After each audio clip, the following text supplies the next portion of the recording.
ये देख दिव्या को बहुत बुरा लगता है।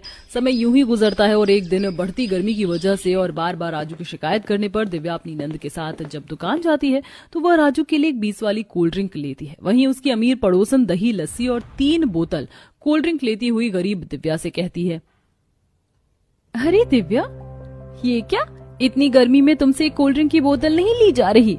अरे ठंडी ठंडी कोल्ड ड्रिंक ले रही हो तो कम से कम 1 लीटर वाली लो।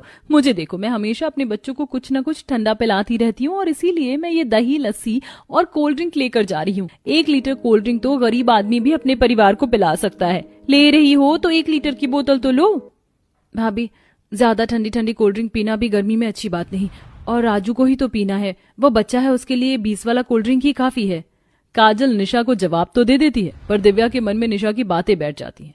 समय यूं ही गुजरता है और गुजरते समय के साथ अब राजू की शिकायतें भी बढ़ने लगती हैं। ऐसे ही एक दिन गोलू का जन्मदिन होता है और उस रात निशा अपने घर के बाहर ही छोटी सी पार्टी रखती है, जहां ठंडी ठंडी कोल्ड ड्रिंक और कई तरह की चॉकोबार, वनीला, स्ट्रॉबेरी, कसाटा, पिस्ता जैसी महंगी महंगी ठंडी ठंडी अमीरों वाली आइसक्रीम लगी हुई थी। मुझे देखो राजू, आज मेरा जन्मदिन है और माँ ने कितनी सारी ठंडी ठंडी आइसक्रीम, कोल्ड ड्रिंक, जूस रखी है, और तो और माँ ने मेरे लिए आइसक्रीम वाला केक भी रखा है। तुम भी आ जाओ, तुम्हें भी ठंडी ठंडी आइसक्रीम खाने को मिल जाएगी। बेटा, ये अमीरों की पार्टी है, यहाँ ठंडी आइसक्रीम गरीबों के लिए नहीं, हम अमीरों के लिए मंगवाई है मैंने। तुम ऐसे गरीबों से ना तो बात किया करो और ना ही अपनी पार्टी में इन्हें बुलाने की जरूरत है। जाओ बेटा, अगर तुम्हें आइसक्रीम खानी है तो अपने घर वालों से मांगो। सही कह रही है मेरी बहू, जाओ बेटा तुम अपने घर में, और गोलू तुम भी अंदर चलो, केक काटने का समय हो गया है। ऐसे गरीब लोग दूर से महंगी ठंडी ठंडी आइसक्रीम देखकर ही अपनी आंखें सेक लेते हैं, हम अमीरों की वजह से वही उनके लिए काफी है।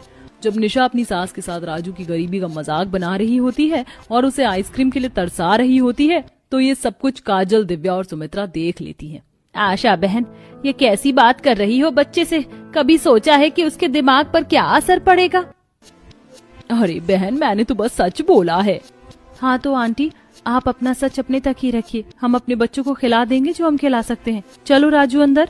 मुझे नहीं जाना अंदर, आज मुझे भी ठंडी ठंडी अमीरों वाली आइसक्रीम खानी है। आप लोग कुछ भी ठंडा नहीं खिलाते हैं मुझे, मैं पापा से जा रहा हूँ मांगने। नाराज राजू घर में जाता है और अपने पिता के सामने अमीरों वाली ठंडी ठंडी आइसक्रीम खाने की जिद करने लगता है। पापा, मुझे भी ठंडी ठंडी आइसक्रीम चाहिए जैसे गोलू के घर में है। बेटा, आइसक्रीम तो आइसक्रीम होती है, चाहे वो महंगी वाली हो या सस्ती वाली। माँ तुम्हें दिला तो देती है ना ठंडी ठंडी आइसक्रीम।